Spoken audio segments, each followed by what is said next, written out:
হ্যাঁ, অভিষেক বন্দ্যোপাধ্যায় চোর না হলে, ডাকাত না হলে, মমতা বন্দ্যোপাধ্যায় চোর আর ডাকাত না হলে অভিষেক বন্দ্যোপাধ্যায় তরুণ প্রজন্ম হিসাবে একটা ভালো পলিটিশিয়ান উঠছিলেন।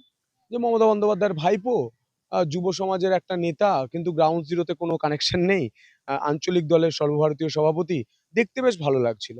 কিন্তু উনি চোর হয়ে গেছেন, এবং জাতে ভালো, চোরটা জাতে ভালো, কয়লা, গরু, মানে যা আছে সব, বালি, সব সব। ফাইল কাণ্ডে আপনারা প্রত্যেকেই জানেন মমতা বন্দ্যোপাধ্যায়কে কার্যত সেই মুহূর্তে দাঁড়িয়ে মমতা বন্দ্যোপাধ্যায়কে জিজ্ঞাসা করেছিলেন, মমতা বন্দ্যোপাধ্যায় আপনি কিসের ফাইল নিয়ে যাচ্ছেন? মমতা বন্দ্যোপাধ্যায় নথি নিয়ে চলে যাচ্ছেন। এই স্টপ বিজেপি দালাল, আমি কিন্তু বলবো না। মমতা বন্দ্যোপাধ্যায় বলে ডাকতেই কিন্তু যিনি একবার তাকিয়েছিলেন, যে দালাল বলেছিলেন কার্যত তাকে, রীতিমতো মমতা বন্দ্যোপাধ্যায় ফাইল নিয়ে চলে যাচ্ছেন। কিসের ফাইল? তার কাছে ইনপুট ছিল সেই মুহূর্তে কয়লা চুরির ফাইল। অনেক সাংবাদিক সেই মুহূর্তে প্রশ্ন করতে পারেনি, কিন্তু আজ তো দেখা গেল সুপ্রিম কোর্টে রীতিমতো হাবুডুবু খাচ্ছেন। কপিল সিব্বল বলছেন যে রাজ্যের হাতে তদন্ত ছেড়ে দিন, কারণ সেই রাজ্যের মুখ্যমন্ত্রী। আমার সঙ্গে রয়েছেন যিনি প্রশ্ন করেছিলেন মমতা বন্দ্যোপাধ্যায়, যিনি এই আওয়াজটা আপনাদের কানে এখনো বাজে, আর কেউ নয়, সন্তু পান। কথা বলবো সন্তু পানের সাথে। সন্তু পান, এই তো রীতিমতো ফাঁসছেন মমতা বন্দ্যোপাধ্যায়। উনি ফাঁসবেন, কারণ কোনোভাবেই ইডি বা কেন্দ্রীয় এজেন্সি যখন তদন্ত করে, তোমার বাড়িতে যদি ঢোকে, তোমার বাড়ি লক করে দেওয়ার পর তোমার পোষা কুকুরও সেই বাড়িতে ঢুকতে পারে না। তোমার পোষা কুকুরও ঢুকতে পারে না সেই বাড়িতে। আর তোমার পোষা কুকুরও ঘরের ভেতরে থাকলে বাইরে বেরোতে পারে না। আমি এত বড় কথা বলছি, আমি জেনে বলছি। তাহলে মমতা বন্দ্যোপাধ্যায় রাজ্যের মুখ্যমন্ত্রী হিসাবে অত দল বল নিয়ে কিভাবে ভেতরে প্রবেশ করলেন, কিভাবে বাইরে বেরোলেন? বল প্রয়োগ করেছেন পরিষ্কার। সেখানে গিয়ে তিনি ইমোশনাল ব্ল্যাকমেল করেছেন, এবং যারা পুরুষ কেন্দ্রীয় বাহিনী ছিল তাদেরকে বলছে আমাকে টাচ করবেন, করুন, ভিডিও অন করে। তো তিনি ইমোশনাল ব্ল্যাকমেল করে ভেতরে প্রবেশ করেছেন। করার পর তিনি ফাইল নিয়ে চলে আসছেন। It's a crime. এবং তিনি ট্রাম্প কার্ডটা খেলেছেন। এখানে যদি মমতা বন্দ্যোপাধ্যায় না গিয়ে অভিষেক বন্দ্যোপাধ্যায় যেতেন, তাহলে সেদিনই গ্রেপ্তার হয়ে যেতেন। যদি ফিরহাদ হাকিম যেতেন, সেদিনই গ্রেপ্তার হয়ে যেতেন। কিন্তু একজন রাজ্যের মুখ্যমন্ত্রীকে কোনোভাবে গায়ে হাত দিয়ে আটকানো যায় না, গ্রেপ্তারও করা যায় না। সেই কারণে তিনি বেঁচে গেছেন। কিন্তু তিনি বেঁচে গেছেন সেদিন, সবসময় নয়। এবার তিনি ফাঁসবেন। যেভাবে তার আদালতে যেভাবে সওয়াল করছেন তার আইনজীবীরা, কপিল সিব্বলরা যেভাবে বলছেন যে ওই রাজ্যের হাতে ছেড়ে দিন, ওই রাজ্যের হাতে ছেড়ে দিন। রাজ্যের হাতে কেন ছাড়বেন? রাজ্যের প্রধান যিনি চেয়ারে বসেছিলেন, মমতা বন্দ্যোপাধ্যায় চুরি করেছেন। তুমি একটা জিনিস চুরি করলে আর তোমাকেই যদি তদন্ত করতে দেয়, তুমি কি মানে বিড়ালকে মাছ বাঁচতে দেওয়ার মতো হবে? কি করে রাজ্যের হাতে ছাড়বে? এটা সিবিআই হওয়া প্রয়োজন। সিবিআই এর দিকেই যাচ্ছে, আমি যেটুকু খবর পাচ্ছি। আমি একটা জিনিস জিজ্ঞাসা করছি সন্তু, তাহলে তো মমতা বন্দ্যোপাধ্যায় ভোটের আগে কার্যত ফেঁসে গেছে। হ্যাঁ, উনি অনেকদিন আগে ফেঁসে গিয়েছেন। উনি সেদিন ফেঁসে গিয়েছেন যেদিন পার্থ চট্টোপাধ্যায়ের বাড়ি থেকে টাকাগুলো উদ্ধার হয়েছিল। উনি সেদিন ফেঁসে গিয়েছেন যেদিন আরজি করের ঘটনার পর মমতা বন্দ্যোপাধ্যায়ের মেডিকেল স্ক্যাম সামনে চলে এসেছিল, এবং যে নেক্সাসটা কাজ করছিল সেটা সামনে চলে এসেছিল। উনি সেদিন ফেঁসে গিয়েছেন যেদিন নিজের মুখে বলে দিয়েছিলেন যে ধর্ষণ একটা ছোট্ট ঘটনা। উনি সেদিন ফেঁসে গিয়েছিলেন যেদিন সিঙ্গুর থেকে টাটাকে তাড়িয়েছিলেন, তিনি ক্ষমতায় এসেছিলেন, কিন্তু সেটা একটা জাল। তিনি কর্মসংস্থান করতে পারেনি। এবার তিনি যাবেন। কিন্তু একটা জিনিস প্রচার চলছে, দেখা যাচ্ছে এই মুহূর্তে দাঁড়িয়ে কি বলছে তারকেশ্বরবাসী, কি বলছে? দেখুন, আজকে আমাদের একটি বৈঠক ছিল। তারকেশ্বর থেকে আমাকে ছুটে আসতে হয় কলকাতায়। খুব একটা কম সময়ের মধ্যে আমরা হুড়োহুড়ি করে চলে আসি, এবং তারকেশ্বর থেকে আমি ফিরছিলাম ময়দানে। তুমি খবর পাওয়ার পর তুমি আমায় বললে একটু দাঁড়াও। আমরা দাঁড়িয়ে গেছি। আবার রাত্রেবেলায় রাত ৮টায় বৈঠক রয়েছে। না, রাত ৯টায় আরো একটি সাংগঠনিক বৈঠক রয়েছে। একাধিক বৈঠক চলছে, প্রচার চলছে, এবং মানুষের সাড়া। তুমি যদি একদিন তারকেশ্বর আসো, তোমাদের চ্যানেলে একজন গিয়েছিলেন প্রতিনিধি, তিনি দেখে এসেছেন যে তারকেশ্বরের মানুষের সাড়া। আমাকে কিছু বলতে হচ্ছে না, আমি শুধু যাচ্ছি। দাদা, মুখের অপোজিটে একটা একদম রামেন্দ্র, যিনি কার্যত বালি তোমার মাফিয়া, হ্যাঁ, বালি মাফিয়া, বালি চুরি করেছে, এমনকি আলু চুরি করেছে। আলু কিরকম চুরি করেছে? একটি স্টোরে চাষিরা আলু বিক্রি করতে পারেনি, তিনি নিজের আলু বিক্রি করেছেন। আমার ক্যামেরা পার্সন জানে, তিনি সদ্য আরামবাগ থেকে ঘুরে এসেছেন। তিনি বলছেন ওই যে সন্তু হানা দিল না, তারপরে ১০০ টাকা হয়ে গেছে আলুর বস্তার দাম। না সিরিয়াস, আমার ক্যামেরা পার্সন রয়েছে। আমি মানুষের জন্য হানা কেন, আমাকে যদি লড়াই করতে হয় নিচে নেমে, আমি সেই লড়াইটাও করব। পথ অবরোধ করতে হলেও তাই করব, কিন্তু কৃষকদের জন্য কথা বলবো। এক, রামেন্দু সিংহ রায়, তার তো রামেন্দু বলার কোনো অধিকার নেই, রাম নাম ব্যবহার করার অধিকার নেই। কেন? দেখো, তুমি অন্য একটা ধর্মাবলম্বী থেকে আসো, আমরা দুজনে বন্ধু। তো আমাদের তো কোনো অসুবিধা হয় না। আমি তোমার ধর্মকে অপমান করি না, তুমি আমার ধর্মকে অপমান করো না। কিন্তু একজন হিন্দু ধর্মের লোক, হিন্দু ধর্মের ব্যক্তিত্ব, নাম যার রামেন্দু, তিনি যদি রামকে অপমান করেন যে রাম মন্দির হচ্ছে এটা মন্দির নয়, ওটা শোপিস। তিনি বলছেন জয় শ্রীরাম যারা বলবে তাদেরকে ধরে, ধরে মারো। তাহলে তিনি কি? না মুসলিম, না হিন্দু। তাই রাম নাম ব্যবহার করার তার কোনো অধিকার নেই। তিনি রাবণেন্দু বললে বোধহয় ভালো হয়। আমি একটা নাম দিয়েছি রাবণেন্দু। আর সেও তো উল্টে নাম দিয়েছে সন্তু পান না জর্দা পান। আর তুমি পান কোনদিন খেয়েছো? জর্দা পান? না, জর্দা খাইনি, আমি পান জর্দা খেয়েছি। জর্দা পান বেশি খেলে মাথা ঘুরে যায়। আমি বলবো বেশি জর্দা পান করবেন না। ভোটের আগে এমনিই মাথা ঘুরে যাবে। আর আমি একটা কথা বলি, পান কৃষকদের টাইটেল হয়, সারনেম হয়। উনি কৃষক বিরোধী সরকারের প্রতিনিধি করছেন। কৃষক বিরোধী রাজনৈতিক দল তৃণমূলের প্রতিনিধিত্ব করছেন। উনি কৃষকদের অপমান করছেন। আমি অনেক কৃষকদের যেদিন আলুর ওখানে গিয়েছিলাম, অনেকেই বলছিল যে এই পান ওই, মানে অনেকেই পান টাইটেল এসেছিলেন। তারা বলছিলেন যে আমাদেরকে অপমান করেছে, ভোটে বুঝিয়ে দেবো রামেন্দুকে। আগেরবার তৃণমূলে ভোট দিয়েছি, এবারে বিজেপিতে। মানে একটা মানে এই যে পদবি, একটা নির্দিষ্ট পদবি যাদের পান, মানে এই পুরো পদবিকে এটা হ্যাঁ, হ্যাঁ। পুরো কৃষক কমিউনিটিকে, কৃষক সমাজকে অপমান করেছেন। উনি জানেন না আসলে বালির টাকা খেয়ে, তারপর আলুর টাকা খেয়ে, তারপর বিভিন্ন প্রকল্পের টাকা খেয়ে ওনার পেটের গ্যাসটা মাথায় উঠে গেছে। তো, সন্তু, আমি একটা জিনিস জিজ্ঞাসা করছি, মানুষজন আশীর্বাদ করছে ভোট প্রচারে, লাইভে আমরা দেখতে পাচ্ছি, কিন্তু ভোটের ওই যে ময়দান কার্যত ইভিএম পর্যন্ত পৌঁছাতে পারবে তো মানুষ? মানুষ মন বানিয়ে নিয়েছে। তুমি যেকোনো কেন্দ্রে চলে যাও, যেকোনো কেন্দ্রে, ভবানীপুর থেকে শুরু করে, নন্দীগ্রাম থেকে শুরু করে, তারকেশ্বর থেকে শুরু করে, পুরসুরা, আরামবাগ, খানাকুল, গোঘাট, যেখানে যাবে দেখতে পাবে মানুষ নিজে থেকে আসছে, আমাদের ডাকতে হচ্ছে না। আমি দেখছিলাম তৃণমূল প্রার্থীর প্রচার, টোটোতে উঠে তিনি মানুষকে হাত দেখাচ্ছেন। এটা কত বড় নির্লজ্জতা! মানে প্রচার করতে হলে মানুষের কাছে যেতে হবে, পায়ে হেঁটে যেতে হবে।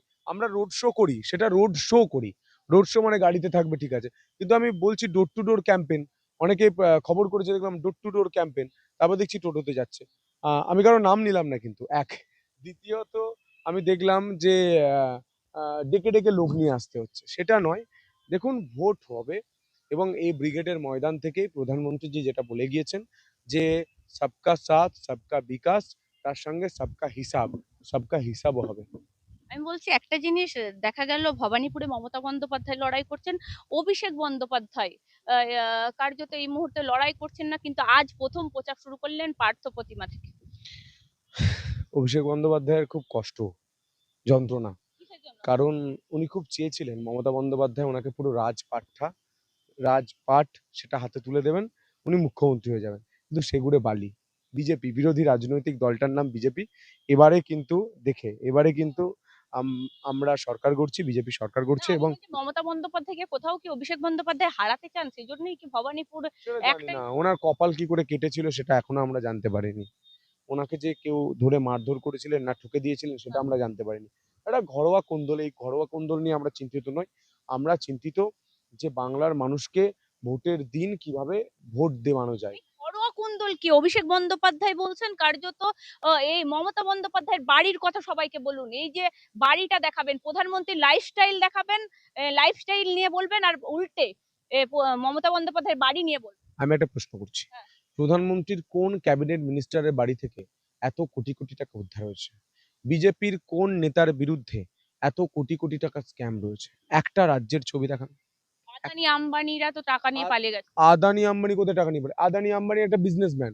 দেশের যদি বিজনেসম্যান তাদের শক্তি, তাদের সঞ্চয়, তাদের ব্যবসা বাড়ায়, তাতে মোদি তাতে ঘনিষ্ঠ তাতে তাতে যাদের গায়ে লাগে তারা দেশ বিরোধী। মহুয়া মৈত্র বলছে। মোহাম্মদ তো কি, যে বিদেশের টাকা নিয়ে যে দেশের তথ্য পাচার করে, ও দেশ বিরোধী, ও কি বলবে? যে কোনটিকে বলে কাঠের মারা, সে কি বলবে? যে মা কালীকে অপমান করে, সে কি বলবে? মোহাম্মদের কোনো কথা আমি শুনতে চাই না, একদম। আহ, আহ, কি বলবো, কোনো কোনো লেভেল নেই। সায়নী ঘোষ। সায়নী ঘোষ দেবাদিদেব মহাদেবকে অপমান করেছেন। আমি চ্যালেঞ্জ করছি, সায়নী ঘোষ একবার তারকেশ্বরে আসুন, একবার তারকেশ্বরে আসুন। দেবাদিদেব মহাদেবের মাথায় ফুল চন্দন না দিয়ে আপনি যে নোংরা জিনিস দিয়েছেন, আপনার যদি সাহস থাকে, আপনি যদি নেত্রী হন, একদিন তারকেশ্বরের প্রচারে আসুন আপনার তৃণমূলের প্রার্থী হয়ে। তারকেশ্বরের মানুষ বুঝিয়ে দেবে কত ধানে কত চাল। দেবাদিদেব মহাদেব, তারকনাথের ভক্তরা বুঝিয়ে দেবেন কত ধানে কত চাল। চ্যালেঞ্জ করেছে কে চ্যালেঞ্জ করেছে? সায়নী ঘোষ। কি চ্যালেঞ্জ করেছে? হেরে ঘর পাঠাবে। হেরে ঘর পাঠাবে? আমি তো বলছি প্রচার করতে আসুন তারকেশ্বর।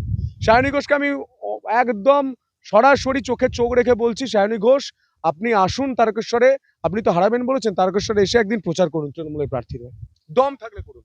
উনি আসবেন না, আমি জানি উনি আসবেন না, ভয়ে আসবেন না।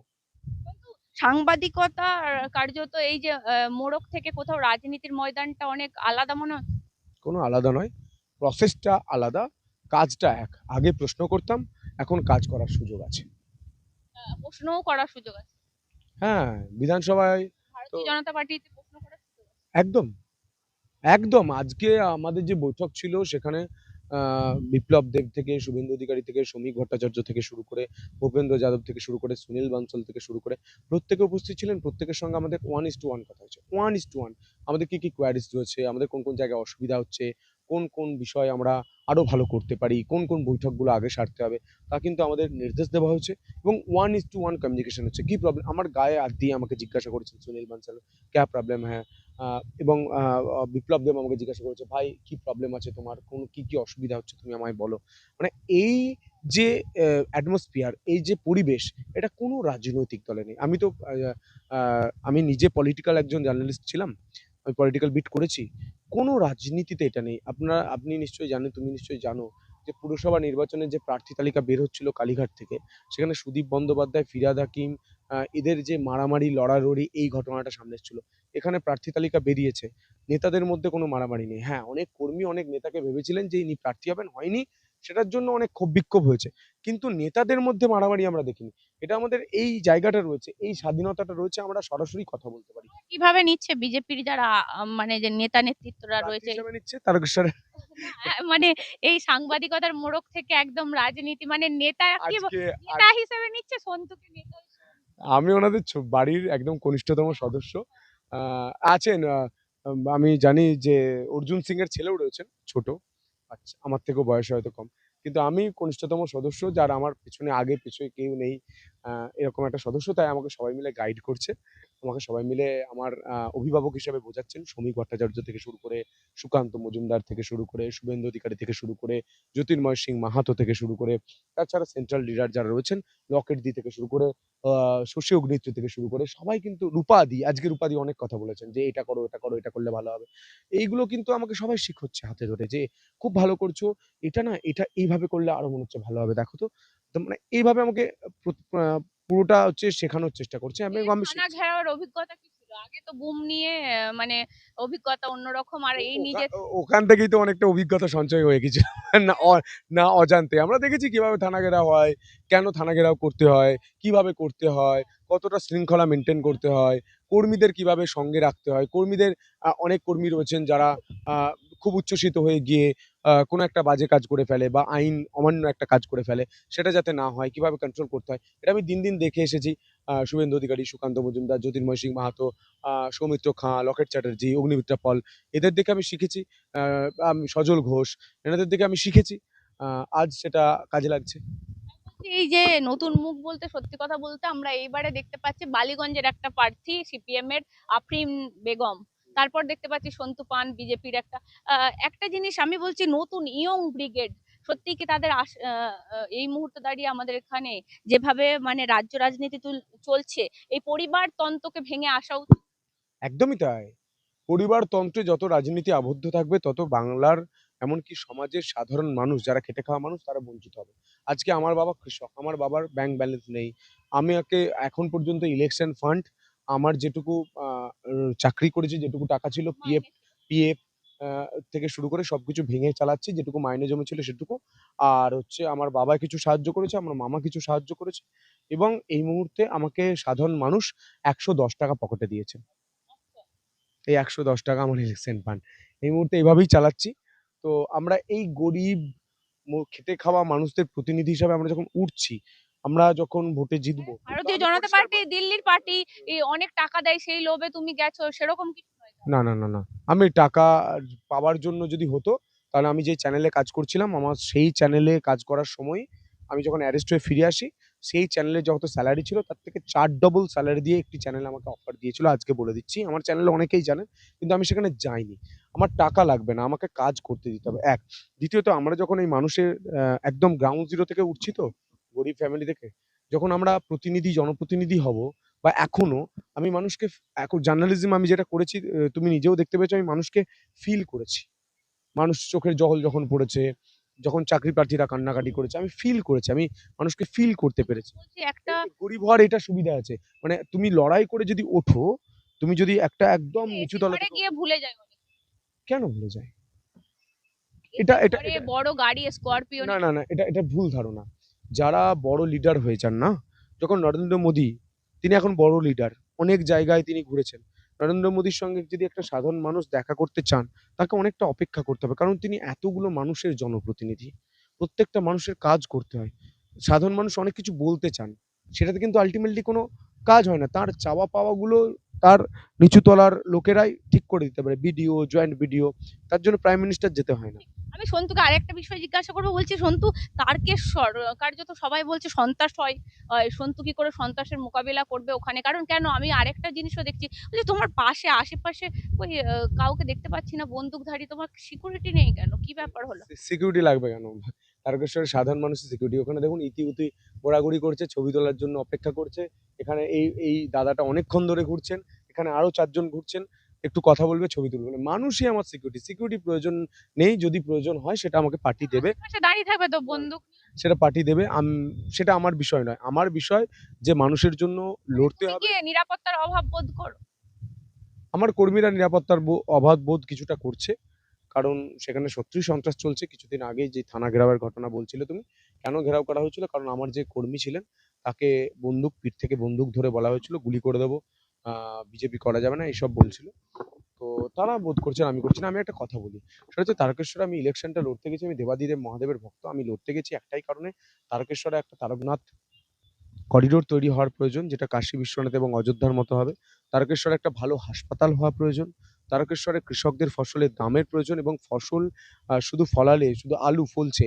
আলু ভাতে আর আলুর চচ্চড়ি আর আলু পোস্ত খেয়ে আলুর দাম উঠবে না। আলুকে বাইরের রাজ্যে পাঠাতে হবে। আলু থেকে স্টার্চ বার করে বিদেশে বিক্রি করতে হবে। আলু থেকে আলুর চিপস তৈরি করে বাইরে বিক্রি করতে হবে। বিপণন জায়গাটা অনেকটা বাড়াতে হবে, ১। এবং আমি হাসপাতালের কথা বললাম। একটা কলেজ হয়েছিল জানো রোজিনা? সেই কলেজকে মন্ত্রীমশাই, আমি নাম নিচ্ছি না, মন্ত্রীমশাই নিজের এলাকায় করবেন বলে ওখান থেকে তুলে নিয়ে চলে গেছিলেন। মমতা বন্দ্যোপাধ্যায় নিজে গিয়ে বলেছিলেন যে এখানে একটা ভালো হাসপাতাল হবে। আজ পর্যন্ত হাসপাতাল তৈরি হয়নি। এগুলোর জন্য বলব না তো কিসের জন্য বলব? তারকেশ্বরের যে বিষয়, গোটা জায়গা জুড়ে যে জমি রয়েছে, যে বুদ্ধিমত্তা রয়েছে, ওখানে একটা আইটি হাবের ভীষণ প্রয়োজন, কলকাতার খুব কাছাকাছি। হতে পারে, হচ্ছে না। এই কাজগুলোর জন্য আমি লড়াই করছি। এখনো পানীয় জল পাওয়ার জন্য মানুষকে ভোট বয়কট করতে হয় তারকেশ্বরে। আমি একটা এলাকায় গিয়েছিলাম। আগেরবারে পানীয় জল ছিল না বলে ভোট বয়কট করেছিল। সেখানে প্রতিশ্রুতি দেওয়া হয়েছিল কিন্তু এখনো পর্যন্ত পানীয় জল পৌঁছায়নি। একটা রাস্তার জন্য ভোট বয়কট করতে হয়েছিল। তারপর ভোটের জন্য তড়িঘড়ি সেই রাস্তাটা বানানো হচ্ছে, আমি সেদিন দেখে এলাম। মানে এরকম সিচুয়েশন, রাস্তা, পানীয় জল, এগুলো যেগুলো খুব মানুষের প্রয়োজন, যেগুলো মানে মানুষের ন্যূনতম প্রয়োজন, সেগুলো পর্যন্ত দিতে পারেনি এই সরকার। নির্বাচন কমিশন কতটা আশ্বস্ত করছে, প্রার্থী হিসেবে তুমি কতটা আশ্বস্ত আমি হচ্ছ? আমি আমি নির্বাচন কমিশনের সঙ্গে এখনো পর্যন্ত কোনো কমিউনিকেশনে যাইনি, কারণ যেতে হয়নি।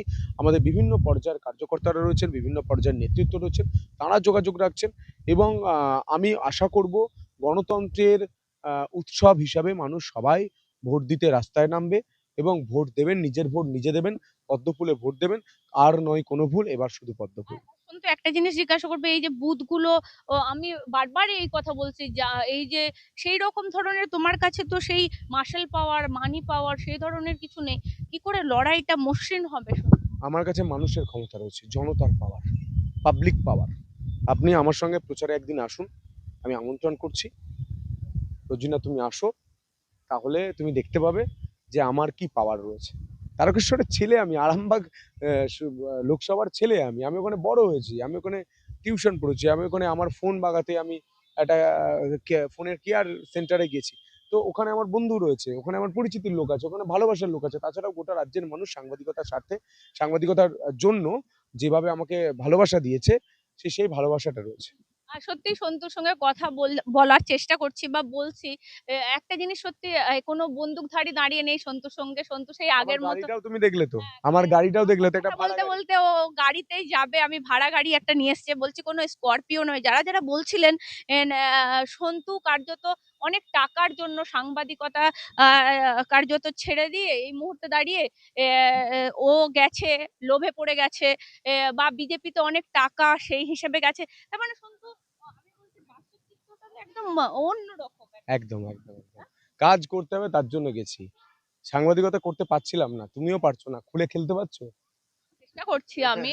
তুমিও চেষ্টা করছো, আমিও চেষ্টা করেছি, হ্যাঁ, কিন্তু আমাকে তুমিও প্রশ্ন, কোথাও বাধা ছিলে, আমার সেই হ্যাঁ, মানে স্বাধীনতা আছে, আমি নিজের মতো করে নিজস্ব করতে করে, পারি। একদমই তাই।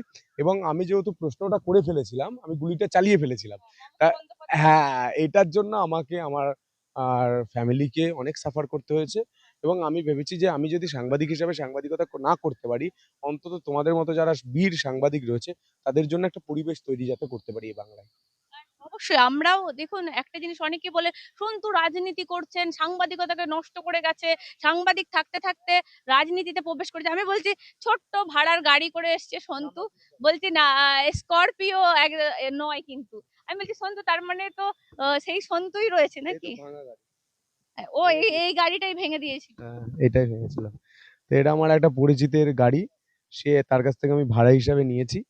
আহ, চলছে। ভাড়া হিসেবে নিয়েছো এই গাড়ি? হ্যাঁ হ্যাঁ। মানে স্করপিও ওই যে জয়েন করলে স্করপিও হয়ে যায় ও সেই? অনেক দাম, ওই তো কিনতে পারবো না হয়তো। ভোটের কাজের জন্য একটা ভাড়া নিতে হবে, কারণ এই ছোট গাড়িতে 7 জন 8 জন বসা যায় না। তো অনেক ছেলেপুলে থাকতে হয়। তো একটা বড় গাড়ি লাগবে, স্করপিও না হলে অন্য কিছু, সেটা বড় কথা না। ভোটের সময়। হ্যাঁ, ভোটের সময় যেন আমি হচ্ছে পায়ে হেঁটে গরুর গাড়িতে চড়ে হলেও সাইকেলে চড়ে হলেও প্রচার করব, মানুষের কথা বলবো। আমার গাড়িটা ভেঙে দিয়ে সেদিন নষ্ট করে দিতে চাইছিল। এবং আমি বলে রাখি, পুলিশের হাতে হাত মিলিয়ে কি করেছিল জানেন? এইটুকু স্ক্র্যাচের জন্য, এইটুকু ঘটনার জন্য পুলিশ এই গাড়িটা সিজ করতে চাইছিল। আমি বলেছি না, আমি কোনো অভিযোগ করব না এই গাড়ির বিরুদ্ধে। এই গাড়ির ভেঙেছে এর জন্য আমি অভিযোগ করতে পারিনি। কেন পারিনি? আমাকে অন্য একটা গাড়ি ভেঙেছে বাইক, সেটার জন্য অভিযোগ হয়েছে। এটার জন্য কোনো অভিযোগ করতে পারিনি। কারণ এই গাড়িটা সিজ করিনি। তো ওই বাইকটা সিজ করে নিয়েছে। সেই কর্মীকে আমাকে একটা অন্য পুরনো বাইক একজন ভাড়া করে দিতে হয়েছে, একজনের পুরনো বাইক। আর যে ভেঙেছে আমি তো দেখলাম সে বিধায়কের সাথে তার ছবি। ছবি, এবং সে বেলও পেয়ে গেছে। এবং যে বন্দুক ধরেছিল আমার কর্মীর পিঠে, সে এখনো গ্রেপ্তার হয়নি। সে কর্মীকে তুলে নিয়ে গিয়ে ফেসবুক লাইভ করিয়েছে, বল আমি আর বিজেপি করব না। সে কর্মীকে আমরা খুঁজেও পাচ্ছি না এখনো। কিন্তু আরেকটা বিষয় জিজ্ঞাসা করব, পাল্টানো দরকার সত্যিই কি এই মুহূর্তে? একদম পাল্টানো দরকার, চাই বিজেপি সরকার। মানুষ মন বানিয়ে ফেলেছে। আমি যখন, আপনি ইন্টারভিউ নিচ্ছেন, একবার যদি ক্যামেরা স্যাট করে ঘোরান, কতগুলো মানুষ দাঁড়িয়ে দাঁড়িয়ে দেখছেন, একটু দেখুন। পাল্টানো দরকার, চাই বিজেপি সরকার। মন বানিয়ে নিয়েছে। আমার সঙ্গে তারকেশ্বর থেকে একজন শিক্ষিকা আমাকে ফোন করেছিলেন। আমি আগ্রহ করছিলাম, অনুরোধ করলাম যে আরো 15-20 জনকে বলবেন যাতে পদ্মফুলের উপর ভরসা রাখে। বলছি এটা বলতে লাগবে না ভাই, তুমি যেভাবে কাজ করেছো, বিজেপি যেভাবে সপ্তম পে কমিশন বলে দিয়েছে, কাউকে বলতে লাগবে না। তোমরা শুধু ভোটটা করাও, আর রেজাল্টের দিন মাটি আঁকড়ে পড়ে থাকো। আজ থেকে প্রচার বন্ধ করে দিলেও তোমরা জিতে যাবে। 26-এ পরিবর্তন হবে। একদম। মমতা বন্দ্যোপাধ্যায় কি আতঙ্কিত কোথাও? হ্যাঁ, ওনার চোখ মুখ দেখুন। এবারে অভিষেক বন্দ্যোপাধ্যায়ের চোখ মুখ দেখুন, মাঝে মাঝে দাড়ি কাটতে ভুলে যাচ্ছে অভিষেক বন্দ্যোপাধ্যায়। সবসময় ফিটফাট থাকেন। আমরা দাড়ি কাটতে ভুলে যাই, আমরা পারি না হয়তো।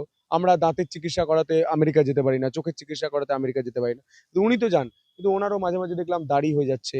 আমি একদিন দেখছিলাম প্রেস কনফারেন্স করছিলেন, চোখ মুখ, যেদিন প্রার্থী তালিকা ঘোষণা করছিলেন, চোখ মুখ কেমন মমতা বন্দ্যোপাধ্যায়, অভিষেক বন্দ্যোপাধ্যায় থেকে দূরে সরে বসে আছে, কাছাকাছি না। আমরা যেমন নেতারা বসলে কি করি, আমরা কর্মীরা বসলে পাশাপাশি বসি, ওনারা দূরে বসে আছেন। এগুলো দেখে বোঝা যাচ্ছে যে একদম একদম। মানে সেই সাংবাদিকতা থেকে যেমন নোটিশ করতে, এখন নেতা হিসেবে। হ্যাঁ, অভিষেক বন্দ্যোপাধ্যায় চোর না হলে, ডাকাত না হলে, মমতা বন্দ্যোপাধ্যায় চোর আর ডাকাত না হলে, অভিষেক বন্দ্যোপাধ্যায় তরুণ প্রজন্ম হিসাবে একটা ভালো পলিটিশিয়ান উঠছিলেন। মানে আমি ভালো ইন দ্য সেন্স বলছি, ফিগার হিসাবে। যে মমতা বন্দ্যোপাধ্যায়ের ভাইপো, যুব সমাজের একটা নেতা, কিন্তু গ্রাউন্ড জিরোতে কোনো কানেকশন নেই, আঞ্চলিক দলের সর্বভারতীয় সভাপতি, দেখতে বেশ ভালো লাগছিল। কিন্তু উনি চোর হয়ে গেছেন। এবং জাতে ভালো, চোরটা জাতে ভালো, কয়লা গরু, মানে যা আছে সব, বালি সব সব। মেসিটাও অরূপ বিশ্বাস চুরি করে নিলেন। মেসি এসেছিল। বলছি, তুমি দেখলে তৃণমূলে যখন প্রার্থী লিস্ট প্রথম বেরোলো, প্রথম নাম পরেশচন্দ্র অধিকারী। হ্যাঁ, চোরেদের টিকিট দেবে তো। চোরের পার্টি চোরেদের টিকিট দেবে না? পার্থ চট্টোপাধ্যায়কে দিতে পারেনি চোখ লজ্জার জন্য, চক্ষু লজ্জার জন্য। বাকি সমস্ত চোরকে দিয়েছে, বালুকে দিয়েছে, সবাইকে দিয়েছে। পার্সোনালি, মানে তুমি যখন সাংবাদিকতা থেকে গেলে রাজনীতিতে, তোমাকে পার্সোনালি মেলাইন করার চেষ্টা হয়েছে তো অনেক। হ্যাঁ। এখনো চলছে কি কিছু চক্রান্ত? আমি বলছি, যে মহিলা বলেছেন ফোনিনে, ওই কি ডাবওয়ালা, ফেরিওয়ালা যাদেরকে দেয় ফোনও, অত সাংবাদিক নয়। সাংবাদিকতাটা করতে গেলে তুমিও সাংবাদিকতা করো, তুমি সবটা মিশিয়ে করো। ওরা তো পুরো দালালি করে এবং প্রতীক চিহ্ন, তৃণমূলের প্রতীক নিয়ে ওনারা, না তৃণমূলের প্রতীক নিয়ে ওরা প্রচার করেন যে আজকে এলাম এই বৈঠকে এইসব। তো যাই হোক, সেখানে ফোনিং যেটা দিয়েছেন, সেই মহিলা কোনোদিন আমার অনুষ্ঠানে এসেছে? একটা ছবি দেখাক। উনি প্রথমেই যে অনুষ্ঠানের নাম বলেছেন সেই অনুষ্ঠানটা স্টুডিও থেকে হয়। তিনি এটাও বলেছেন স্টুডিওতে ডাক। আমি কোনোদিন স্টুডিও শো করেছি? ফিল্ডে করেছি। আমার যে শো ছিল বিকেল ৫টার, সেটার নামও নেননি। তিনি রাত ৮টার কোনো একটা শো এর নাম নিয়েছেন এবং তিনি বলেছেন স্টুডিওতে। তা আমি তো স্টুডিওতে কোনোদিন শো করিনি ম্যাডাম। আমি আপনার বিরুদ্ধে মানহানি মামলা করতে পারতাম, কিন্তু কেন করিনি জানেন? কারণ আমি জানি আপনাদের জ্বলবে আর আমার তাতেই চলবে।